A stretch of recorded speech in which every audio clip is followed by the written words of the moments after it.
Este lunes, parlamentarios de la UDI entregaron una carta en La Moneda. A través de esta expresan el rechazo a la idea de despenalizar el aborto en el país. Además, se oponen a las observaciones que realizó la ONU, en la que un grupo de países europeos le pidió a Chile que revise su legislación en esta materia. Para conversar de este tema, tomamos contacto desde Concepción con la senadora de ese partido, de la UDI, Jacqueline Van Rieselberghe, que asistió este lunes a entregar la misiva. ¿Qué tal, senadora? Buenos días. Hola, ¿qué tal? Buenos días. Senadora, ¿cuál era el alcance? ¿Qué decía la carta que le entregaron a la presidenta Bachelet?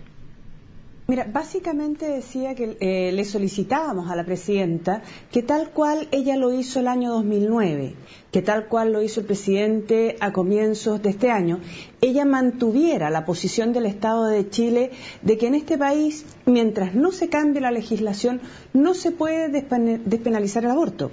Y por lo tanto, nos parecía a nosotros que cambiar esa postura del Estado de Chile, no la postura del gobierno, porque sin duda ella quiere despenalizarlo, pero esa es la postura del gobierno de turno, no es la postura del Estado de Chile, porque el Estado de Chile se rige por reglas, por la Constitución, por la normativa vigente, y por lo tanto nosotros creíamos que esa postura no puede cambiarse mientras el debate no se produzca en el Congreso. Y ella misma dijo que ese debate se va a producir el segundo semestre. Por lo tanto, nos parecía y nos parece que es una gran falta de respeto al Congreso plantear cuál es la postura de Chile previo a que se produzca el debate, porque es decir, miren, ¿saben qué? Da exactamente lo mismo que ustedes debatan, da exactamente lo mismo el resultado del debate. Esta es la postura, no del gobierno, sino del Estado de Chile, que representa a todos los chilenos.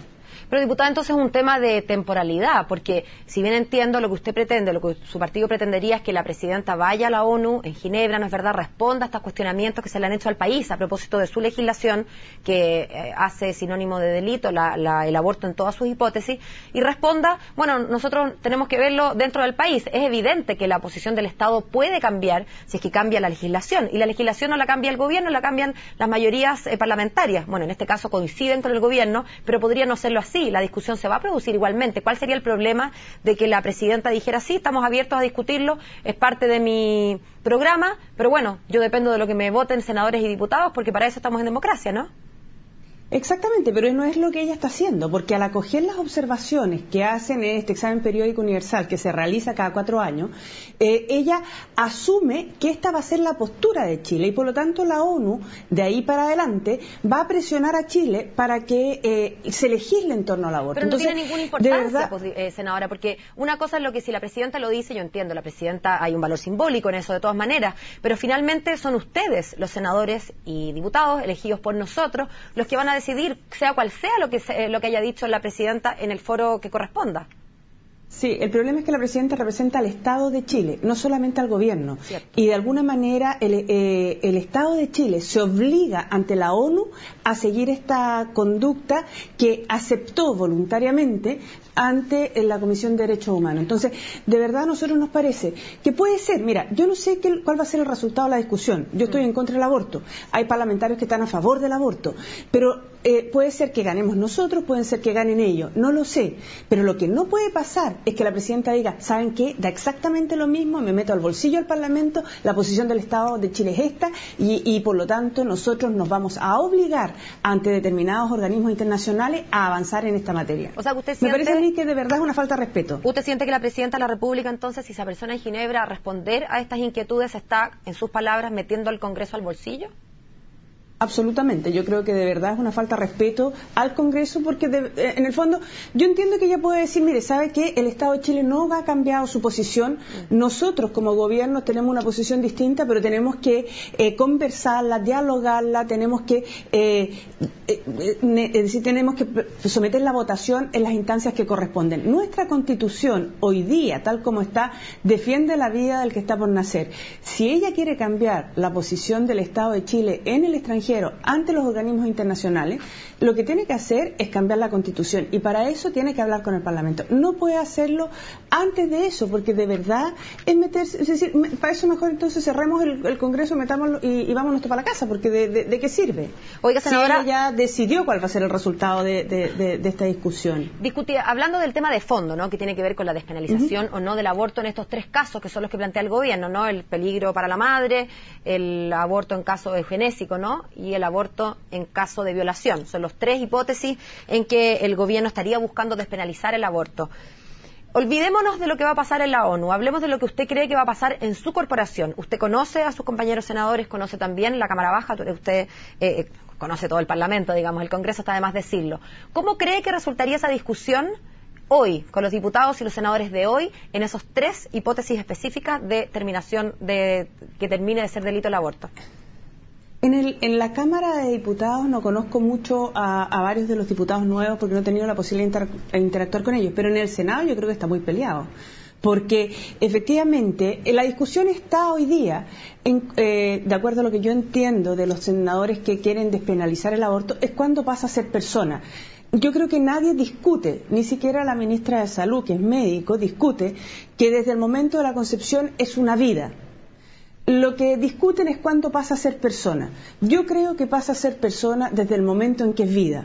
Hay otros parlamentarios que consideran que pasa a ser persona después por distintas consideraciones. Entonces, de verdad, no lo tengo tan claro porque desde el punto de vista médico, yo soy médico, la verdad es que es un continuo. Hay una solución de continuidad perfecta desde el momento de la concepción hasta que muere de 80 años. La escucho hablar con propiedad y me da la sensación de que estuviéramos hablando de despenalizar el aborto a secas. En este caso yo entiendo no tiene que ver con cuándo se considera persona, sino que las consideraciones son anteriores. Se trata de una violación, ahí no es la discusión si es que es persona en el momento de la concepción. En estas tres hipótesis precisamente son casos excepcionales donde esa consideración es secundaria. No lo digo yo, digamos, pero en el proyecto así está planteado. Sí.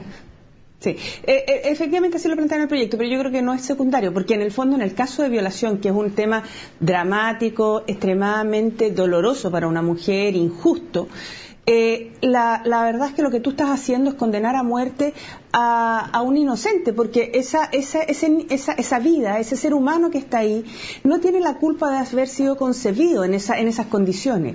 Y el aborto no le quita el dolor, no borra la violación. Y por lo tanto yo creo que en ese caso tampoco debe despenalizarse, porque en el fondo al violador médico, yo pienso como abogado más que como médico. Si es que usted habla de culpa, en el fondo estamos de acuerdo, el feto mal puede tener culpa alguna en su llegada al mundo, pero si es que hablamos de culpa y responsabilidad, lo mismo podría decirse respecto de esa madre que fue violada, que tampoco tiene culpa. Ninguna, evidentemente, ninguna de las dos. Lo que pasa es que sí, pero esa injusticia no puede resolverse con otra injusticia. Y yo creo que en ese caso, al ser una vida independiente, no puedes condenar a muerte a ese ser humano. Y creo que lo que se requiere ahí efectivamente es un apoyo. Y en última instancia, ese niño, una vez que nazca, podrá ser dado en adopción. En el caso de malformación fetal, la verdad es que a mí me parece bastante... Malformación fetal incompatible con la vida. No basta con que le falte un dedo, ¿cierto? Sí, la malformación fetal de verdad es bastante difícil definirla como incompatible con la vida con la sola ecografía o con el solo cariograma. La anencefalia debe ser el caso más usado. La anencefalia debe ser el caso más usado para hablar de incompatibilidad, ¿no? Pongamos el caso de anencefalia. Yo estoy convencida que la dignidad de un ser humano no pasa solamente por la dignidad de su vida, sino también por la dignidad de su muerte. Y en el caso de anencefalia, que lo comparan con la muerte cerebral de un joven que, por ejemplo, murió en un accidente, tú tienes que ese joven, al momento de conectarlo a una máquina, hay dignidad en su muerte. Tú está la mamá, el papá, el cura, el pastor, la polola, la señora, los hijos, quien sea, y se desconecta y hay dignidad en esa muerte. Cuando tú abortas a un niño, la verdad es que la muerte de ese niño, cuando tú le haces una aspiración, porque eso es lo que hace, se dilata el cuello del útero y se aspira a esta guaguita, y al aspirarlo se descuartiza, en esa muerte hay cero dignidad. Y yo estoy convencida, si tú le explicaras el proceso de aborto a una madre que va a perder a su guagua, que siempre es doloroso, probablemente la gran mayoría de esas mujeres preferirían que esa guagua, aunque sea un par de horas, aunque sea 2 días, aunque sea 1 mes o 2 meses o 3 meses, muriera sabiendo que alguien en este mundo lo quiso y no descuartizado por una aspiradora que es el proceso a través de la cual se hace la mayoría de los abortos antes de los 12 meses. Senadora, si me permite, llama la atención que los argumentos suyos son en general para hablar del aborto. Por lo que entiendo de sus palabras, colijo que para la UDI la discusión siempre va a ser del del aborto no existe discutir para casos específicos, porque insisto, los argumentos que usted da tienen que ver con la totalidad del concepto de aborto, no específicamente para ciertas hipótesis. Ustedes están cerrados entonces a cualquier tipo de aborto, siempre da lo mismo si es que es hipótesis pocas, muchas, o al aborto libre, como se le ha llamado. Lo que pasa es que lo que sucede es que siempre es un ser humano,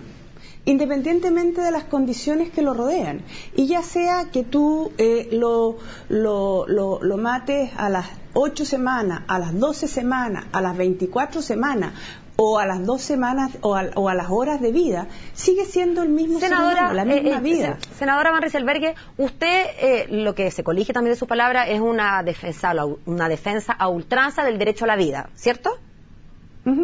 Ahora, ¿usted reconoce que ese derecho a la vida tiene ciertas limitaciones o no le reconoce limitación alguna? Limitación humana, digo. No, yo no le reconozco ninguna limitación. ¿Y en ese sentido usted está en contra o estuvo siempre en contra de la pena de muerte? A ver, siempre me han preguntado eso. Lo que sucede es que cuando en Chile estaba la pena de muerte, era la máxima pena que existía en Chile.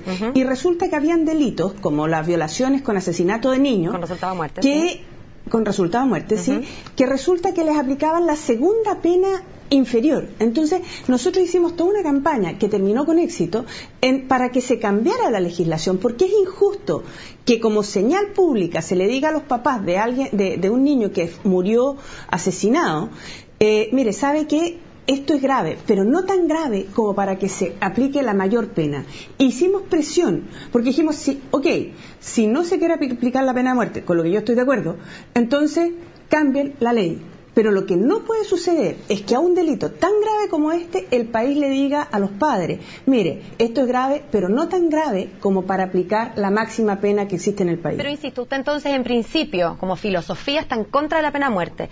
No reconoce... Sí, yo estoy en contra. Bien, y no reconoce como limitación al derecho a la vida en la hipótesis de legítima defensa. Yo sé que estoy hablando de una cosa distinta, lo único que quiero marcar es que existen ciertas maneras en que la legislación pone límites a este derecho que, si bien lo consideramos sagrado, tiene para algunos de nosotros algunas limitaciones.